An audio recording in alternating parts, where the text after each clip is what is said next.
वांग्याची भाजी बऱ्याच वेळा खाऊन कंटाळा आला होता आणि वांगी शिल्लक होती. मग आता ह्याचं काय करायचं असा विचार करत असतानाच विचार आला की ह्याचा पकोडा केला तर.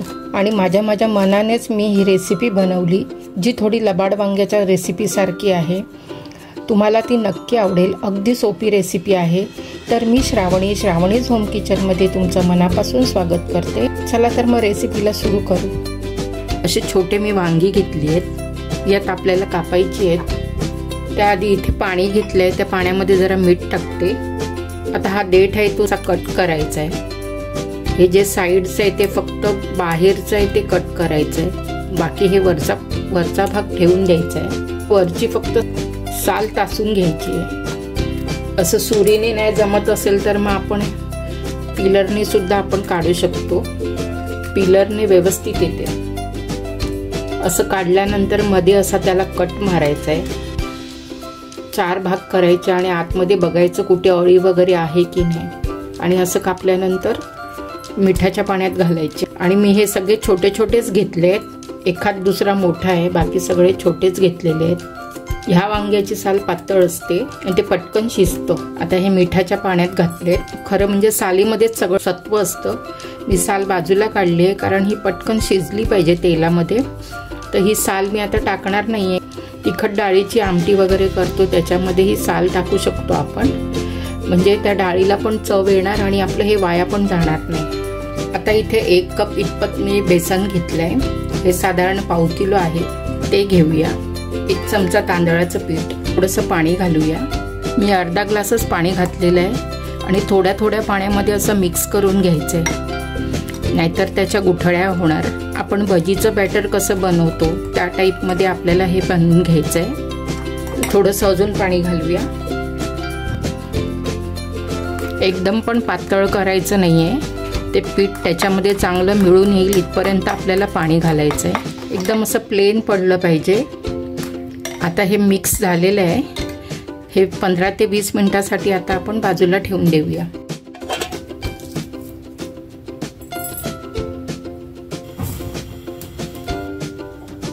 तुम्हाला तिखट मिरची नको असेल तर तुम्ही कमी तिखट मिरची वापरा. इथे मी 2च मिरच्या घेतल्या आहेत कारण ह्या तिखट आहेत. हे जरासं स्मोक करून घ्यायचं आहे. आता मी हे काढून घेते. आता आपण इथे एक मसाला करून घेऊया. यामध्ये मी 1 चमचा लाल मिरची पावडर टाकली आहे, अर्धा चमचा हळद, 1 छोटा चमचा जिरं पावडर, 1 छोटा चमचा धणा पावडर, 1/4 चमचा हिंग, पाव चमचा ओवा.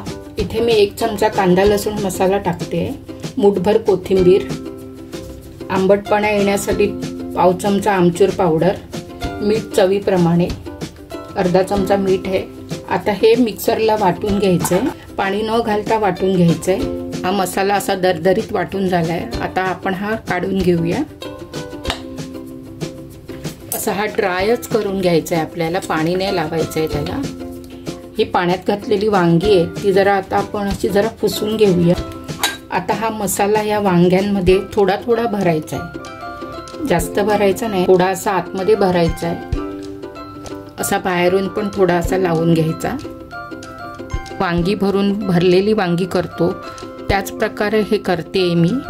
नेहमी तेच खाऊन कंटाळा येतो. मुलं सुद्धा खायला बघत नाही. मग अशा वेळेला मुलांना स्नॅक्स प्रकार खूप आवडतात. त्यांच्यासाठी असं काहीतरी थोडंसं वेगळं करून द्यायला पाहिजे. हे मी माझ्या मनानेच असं वेगळं करायचा प्रयत्न केला आहे. भरलेल्या पकोड्याची रेसिपी आवडली असेल तर तुम्ही नक्की मला लाईक, शेअर आणि सबस्क्राईब करा आणि कमेंटसुद्धा करा, कारण तुमच्या प्रोत्साहनामुळेच मला उमेद मिळणार आहे. बेल आयकन क्लिक करा ज्यामुळे तुम्हाला माझ्या नवीन रेसिपीजचं नोटिफिकेशन मिळेल. खूप छान टेस्ट लागणार ह्याची. तुम्ही अशी नक्की करून बघा. हे वांग्याला फक्त तो मसाला असा थोडा लागला पाहिजे. आता हे जे राहिलं आहे ते आपण कुठल्या पण भाजीमध्ये घालू शकतो. आता ही आपली वांगी भरून झालेली आहे.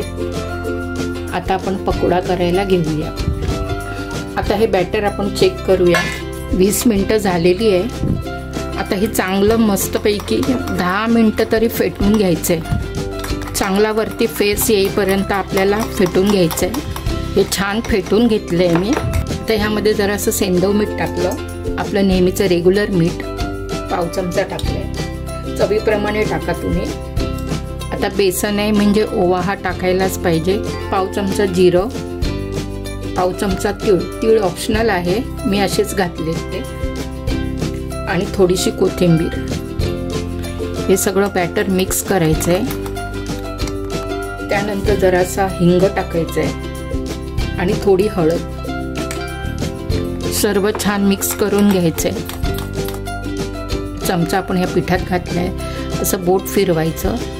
हे असं झालं पाहिजे की समजायचं की आपलं बॅटर बरोबर आहे। जास्त पाणी घालायचं नाही, वांगी त्याच्यामध्ये बुडेल इतपत आपल्याला तसं बॅटर करून घ्यायचं। आता आपण ह्यामध्ये पाव चमचा सोडा घालून घेऊया, खायचा सोडा आहे हा। चांगला मिक्स करून घेऊया आणि मिक्स करताना एकाच डायरेक्शनने आपल्याला चमचा फिरवायचा आहे। आता आपण पकोडा फ्राय करायला घेऊया। इथे मी तेल गरम करत ठेवलंय, तेल तापलंय। आता आपण पकोडा सोडूया।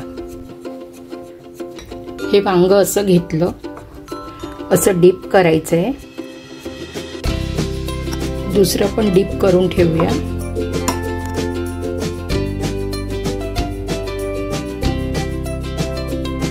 आता आपण तेलामध्ये सोडूया, असं फिरवायचंय। हे बॅटर चांगलं वांग्याला कोट झालं पाहिजे, बेसन पूर्ण देठापर्यंत लागलं पाहिजे। आता हे मी तेलामध्ये सोडते। तेल मी जास्त नाही घेतलंय, बुडेल इतपतच घेतलंय आणि गॅसची फ्लेम माझ्या मीडियम आहे। मीडियम गॅसवरतीच मी तेल तापवलंय।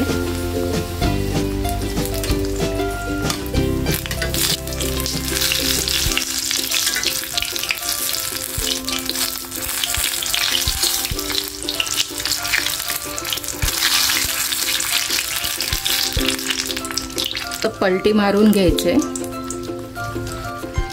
आतलं वांग शिजलं पाहिजे म्हणून मी आता गॅस बारीक केलाय। वांगी सोडताना जरा गॅस मीडियम ठेवायचा, नंतर मग गॅस बारीक करायचा, कारण आतलं सगळं बॅटर शिजलं पाहिजे। सब बटाटा वड्यासारखं वाटतंय।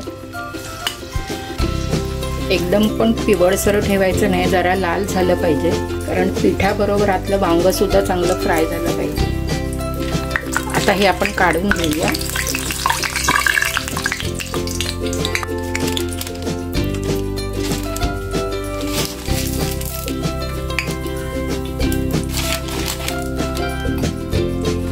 तुम्ही बघू शकता कशी वांगी फ्राय झाली आहेत ती। असेच आता आपण बाकीचे करून घेऊया। आता हे शेवटचे आहेत। तुम्ही अशी भरली वांगी पकोडा कधी केला आहे का? केला नसेल तर तुम्ही नक्की ट्राय करून बघा। हे साधारण 3 ते 4 मिनिटं लागतात तळून व्हायला। मी हे शेवटचे आहेत।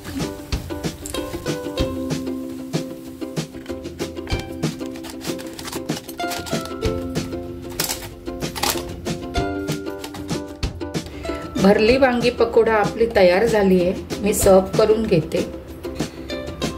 पुदिन्याच्या चटणी बरोबर खा किंवा चिंचेच्या चटणी बरोबर खा, आणि जर तुमच्याकडे घरी शेंगदाणा लसणाची चटणी असेल तर त्याच्याबरोबर सुद्धा तुम्ही खाऊ शकता। आता मी तुम्हाला काढून दाखवते। ही एक वांगी पकोडा घेतलाय मी, त्यामधूनच कट करूया।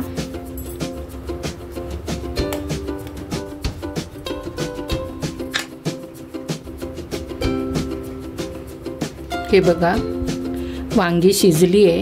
आता ह्यामध्ये चटणी घालायची।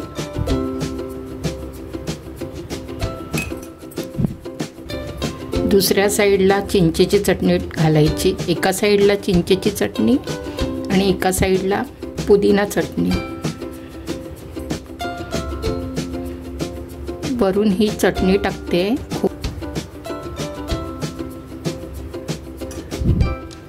हे बघा, तुम्ही बघू शकता अशा प्रकारे भरली वांगी पकोडा होतो। तर तुम्ही घरी नक्की ट्राय करून बघा, आणि व्हिडिओ आवडला असेल तर लाईक शेअर सबस्क्राईब करायला विसरू नका। आणि माझी रेसिपी बघितल्याबद्दल धन्यवाद।